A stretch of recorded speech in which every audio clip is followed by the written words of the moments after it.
সূরা আত-তাকবীর। বিসমিল্লাহির রহমানির রহিম। রহমান রহিম আল্লাহ তাআলার নামে।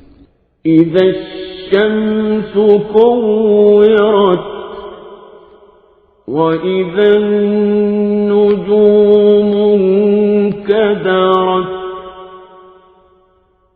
ওয়া ইযাল জিবালু সুয়িরাত ওয়া ইযাল ইশারু উত্তিলাত ওয়া ইযাল উহুশু হুশিরাত ওয়া ইযাল বিহারু সুজ্জিরাত ওয়া ইযান নুফুসু যুওয়াজাত ওয়া ইযাল মাউউদাতু সুইলাত বিআইয়ি যামবিন কুতিলাত। যখন সূর্যকে গুটিয়ে ফেলা হবে, যখন তারাগুলো খসে পড়বে, যখন পর্বতমালাকে আপন স্থান থেকে সরিয়ে দেয়া হবে, যখন 10 মাসের গর্ভবতী উটনীকে নিজের অবস্থার উপর ছেড়ে দেয়া হবে, যখন হিংস্র জন্তুগুলোকে এক জায়গায় জড়ো করা হবে, যখন সাগর সমূহে আগুন প্রজ্বলিত করা হবে, যখন কবর থেকে উত্থিত প্রাণসমূহ তাদের নিজ নিজ দেহের সাথে জুড়ে দেয়া হবে, যখন নির্মমভাবে গেড়ে ফেলা সদ্য প্রসূত মেয়েটি জিজ্ঞাসিত হবে কোন অপরাধে তাকে হত্যা করা হয়েছিল। وَإِذَا الصُّحُفُ نُشِرَتْ وَإِذَا السَّمَاءُ كُشِطَتْ وَإِذَا الْجَحِيمُ سُعِّرَتْ وَإِذَا الْجَنَّةُ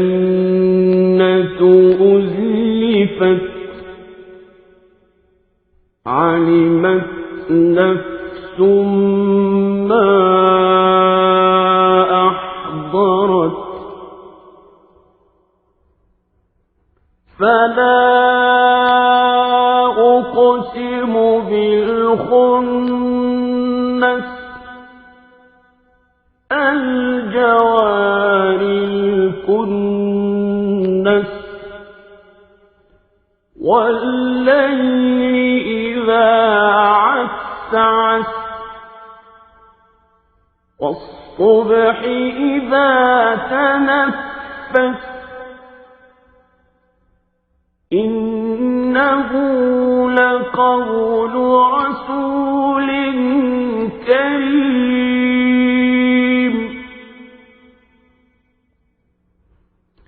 ذِي قُوَّةٍ عِندَ ذِي الْعَرْشِ مَكِينٍ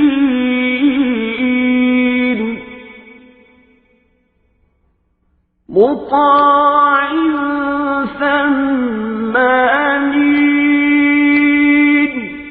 যখন আমলের নথিপত্র খোলা হবে, যখন আসমান খুলে দেয়া হবে, যখন জাহান্নাম প্রজ্বলিত করা হবে, যখন জান্নাতকে মানুষের কাছে নিয়ে আসা হবে, প্রত্যেক ব্যক্তি তখন জানতে পারবে সে কি নিয়ে হাজির হয়েছে। শপথ সেসব তারকাপুঞ্জের যা চলতে চলতে পেছনে সরে যায়, আবার যা অদৃশ্য হয়ে যায়। শপথ রাতের যখন তা নিঃশেষ হয়ে যায়। শপথ সকালবেলার যখন তা দিনের আলোয় নিঃশ্বাস নেয়। এ কোরআন হচ্ছে একজন সম্মানিত ও মর্যাদা সম্পন্ন বাহকের মাধ্যমে পৌঁছানো বাণী। সে বড় শক্তিশালী। আরশের মালিক আল্লাহ তাআলার কাছে তার অবস্থান অনেক মর্যাদাপূর্ণ, যেখানে তাকে মান্য করা হয়। অতঃপর সে সেখানে গভীর আস্থা ভাজনও। وَمَا صَاحِبُكُم بِمَجْنُونٍ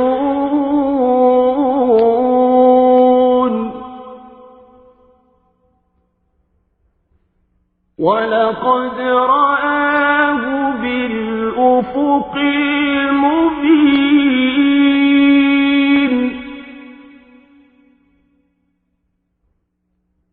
وما هو على الغيب بضنين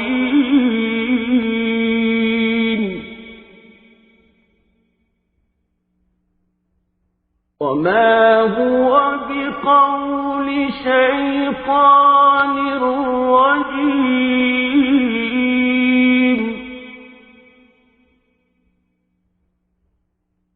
فأين تذهبون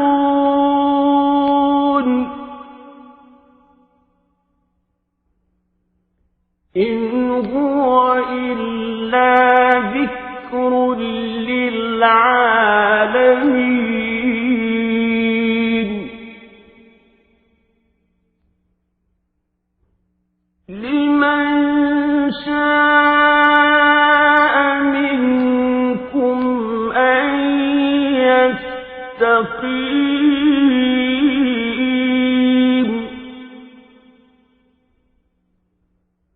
وما تشاءون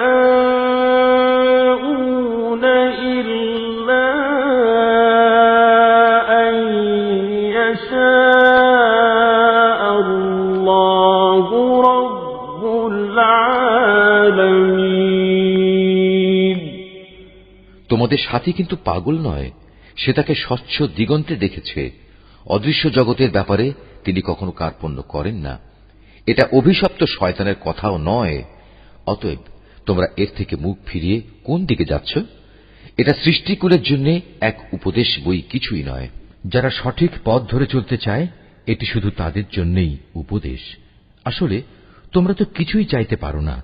হ্যাঁ, চাইতে পারেন একমাত্র আল্লাহ তাআলা, যিনি সৃষ্টিকুলের মালিক।